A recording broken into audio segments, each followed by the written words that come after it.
अस्सलामुअलैकुम वरहमतुल्लाहि वबरकातुहु बिस्मिल्लाहिर्रहमानिर्रहीम कुल्लु नफ्सिन ज़ाइक़तुल मौत व इन्नमा तुवफ़्फ़ौना उजूरकुम यौमल क़ियामा फ़मन ज़ुहज़िहा अनिन नारि व उदख़िलल जन्नत फ़क़द फ़ाज़ व मल हयातुद दुनिया इल्ला मताउल गुरूर।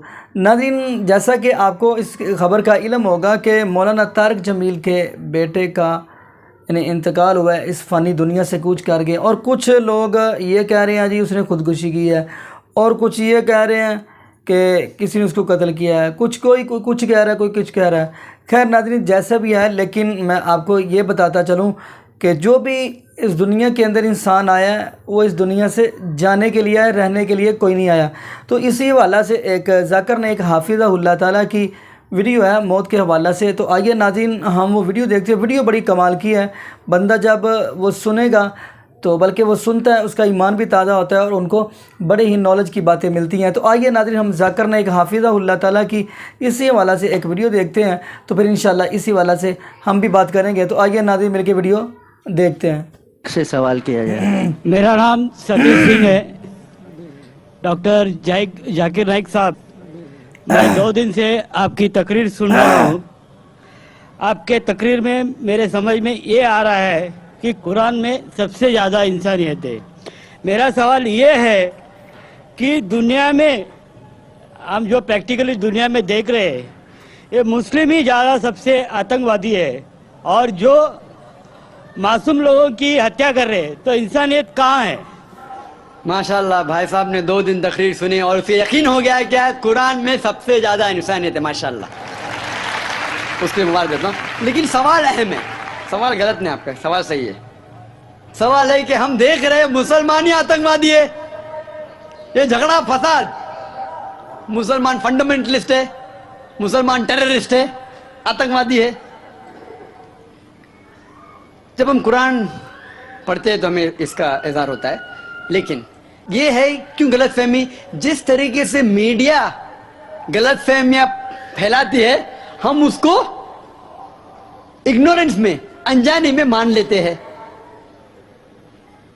टेररिस्ट के मानी क्या है? मैं कहता हूं हर मुसलमान टेररिस्ट होना चाहिए, आतंकवादी होना चाहिए। आतंकवादी की मानी क्या है तो समझ लो। टेररिस्ट उसे कहते हैं जो इंसान दूसरे इंसान के दिल में टेरर पैदा करता है। अगर कोई चोर पुलिस को देख रहा है तो उसके दिल में टेरर आता है, खौफ आता है, उस चोर के लिए पुलिस टेररिस्ट है। इस तरीके से हर मुसलमान, कोई भी एंटी सोशल एलिमेंट मुसलमान को देखता है उसके दिल में खौफ आना ही चाहिए। अगर कोई चोर मुसलमान को देखता है, कोई बलात्कार करने वाला मुसलमान को देखता है, कोई भी एंटी सोशल एलिमेंट मुसलमान को देखता है, उसके दिल में खौफ होना ही चाहिए। कुरान मजीद में अल्लाह ताला फरमाते हैं सूरह अनफाल में सूरह नंबर 8 आयत नंबर 60 में, खौफ पैदा करो उन लोगों के दिल में जो लोग एंटी सोशल है, जो हक को इनकार करते हैं, उनके दिल में खौफ डालो। लेकिन सवाल यह है कि कई बार एक शख्स एक काम करता है, उसे 2 लक़ब दिए जाते हैं। मिसाल के तौर पे हिंदुस्तान 60-70 साल के पहले अंग्रेज हम पर हुकूमत करते थे, कई साल किया। बहुत से हमारे इस देश के हिंदुस्तानी थे जो इस देश की आजादी के लिए झगड़ा कर रहे थे। इनको अंग्रेज कहते थे आतंकवादी, टेररिस्ट। हम आम हिंदुस्तानी कहते थे देशभक्त, फ्रीडम फाइटर, पेट्रियट। वही आदमी, वही काम, 2 लक़ब, 2 टाइटल।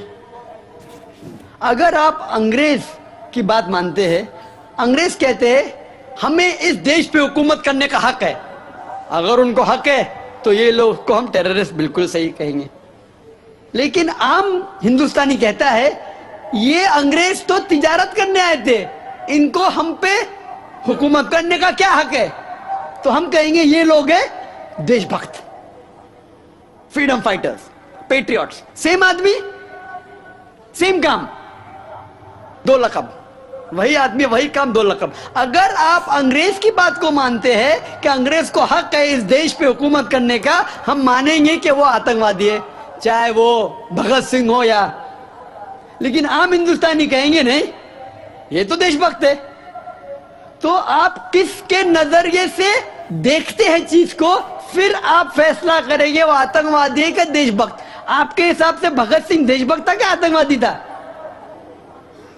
सतीश भाई, देशभक्त आतंकवादी नहीं था ना?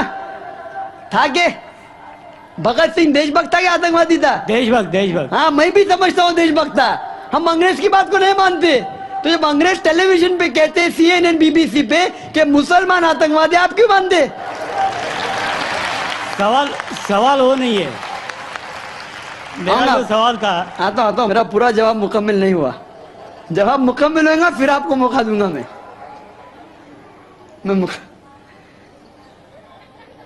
Nelson Mandela, old south African government जो थी, सफेद हुकूमत, वो नेल्सन मंडेला को टेररिस्ट नंबर 1 कहती थी।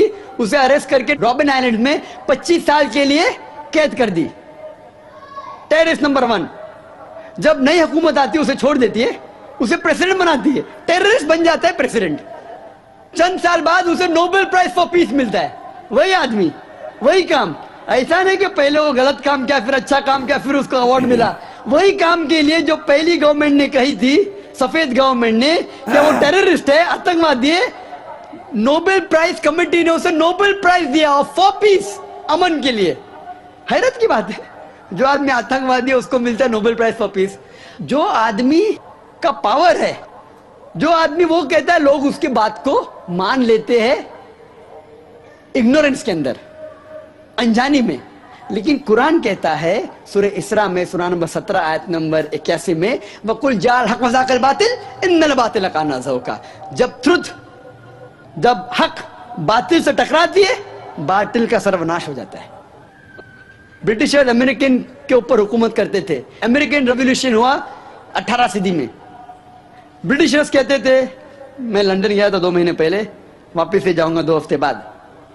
वो बॉम्ब ब्लास्ट हुआ था ना, बॉम्ब ब्लास्ट हुआ था, पता है, 7 जुलाई को। तो लोग आए थे, खराब है। मैं भी बोला ठीक है खराब है। तो वहाँ टोनी ब्लेयर आने वाले थे, वक्त नहीं मिला तो अपने चीफ ऑफ पुलिस को भेजे। बाद में मेयर आए थे।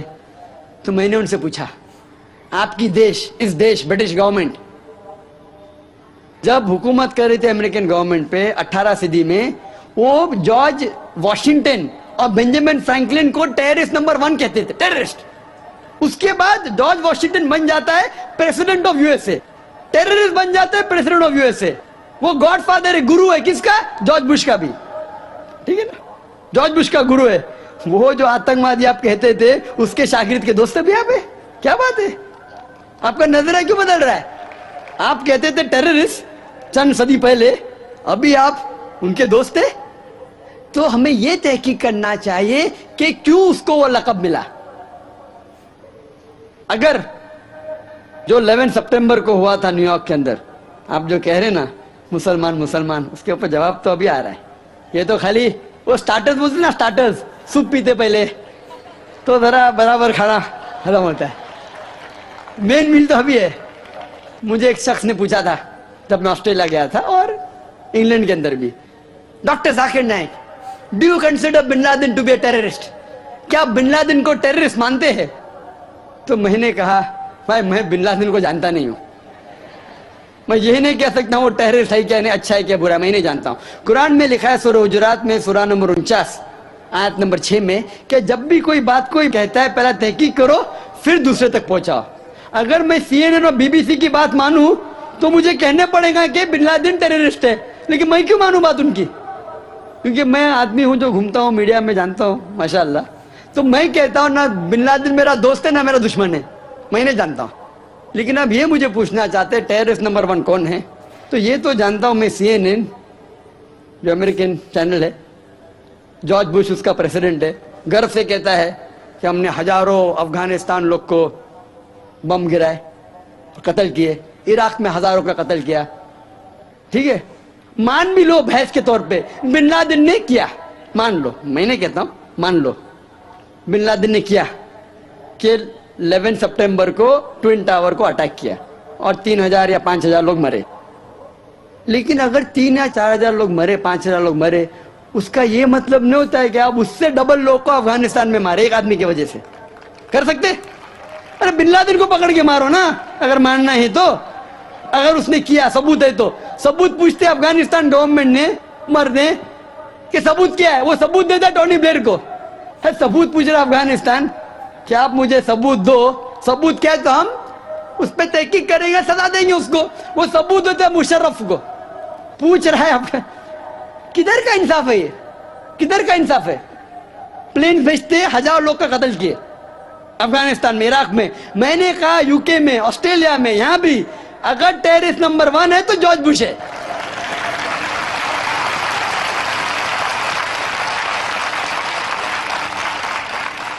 ट्विन टावर को किसने गिराया? CIA, FBI का क्या बजट है?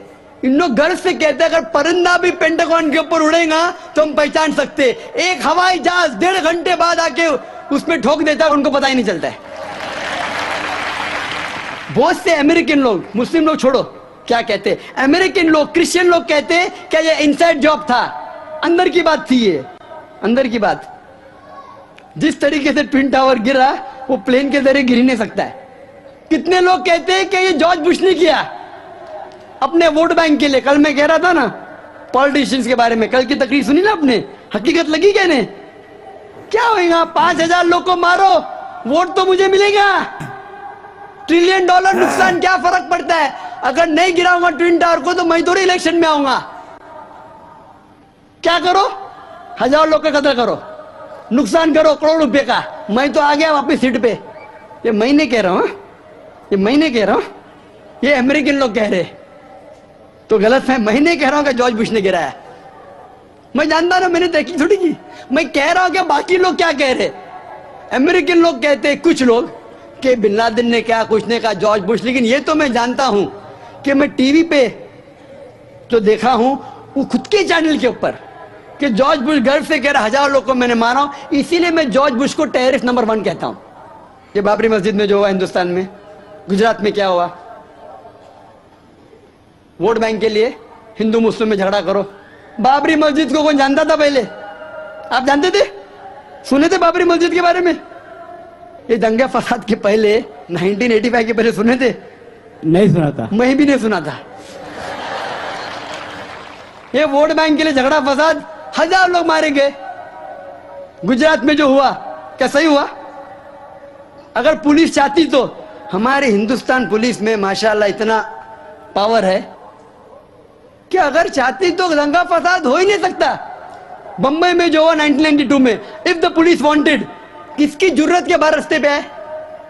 लेकिन वो पॉलिटिशियन की इजाजत है, यहां मत जाओ वहां मत जाओ, यहां हंगामा करो, यहां कर्फ्यू लगाओ वहां मत कर्फ्यू लगाओ, यहां मुझे वोट मिलेगा वहां नहीं मिलेगा। आप समझे ना?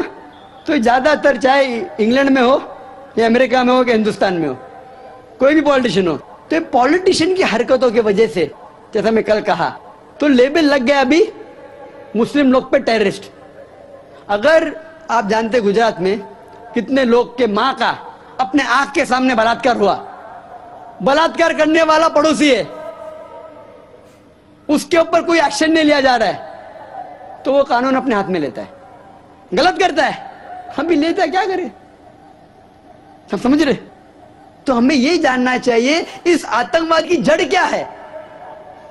तो हमें जड़ पे जाना चाहिए और जड़ को खत्म करना चाहिए। अगर हम एक हो जाएंगे, अपनी किताब एक खुदा में माने, सिर्फ खुदा से डरे, जो खुदा की बात मानता उसको वोट दे, ना कि दंगे फसाद करे, आप समझ रहे? तो इंशाअल्लाह अमन होगा। और आप देखेंगे इसके बावजूद, इतना होने के बावजूद, अमेरिका में एक न्यूज है कि 9 महीने बाद 11 सितंबर के बाद 34,000 अमेरिकन ने इस्लाम कबूल किया। क्यों? जितना मीडिया इस्लाम के खिलाफ बात कर रही है उतना ही इस्लाम फैल रहा है। मैं जब तकरीर करने जाता था 11 सितंबर के पहले अमेरिका में, मजमा होता था माशाअल्लाह हजारों लोग का, ये अमेरिकन बहुत कम आते थे। अभी जाता हूं तो बड़ी तादाद है। ये जानना चाहते क्या इस्लाम में? आप भी आ जाए, शायद 11 सितंबर के पहले नहीं आते थे, बराबर कि नहीं? आप जानना चाहते हैं क्या मजहब है ये आतंकवादी मजहब, मैं भी तो देखूं, आके मुतासिर हो गए क्या नहीं? अल्हम्दुलिल्लाह। डंके की चोट पे कहता हूं, मैं क्यों डरूं किससे?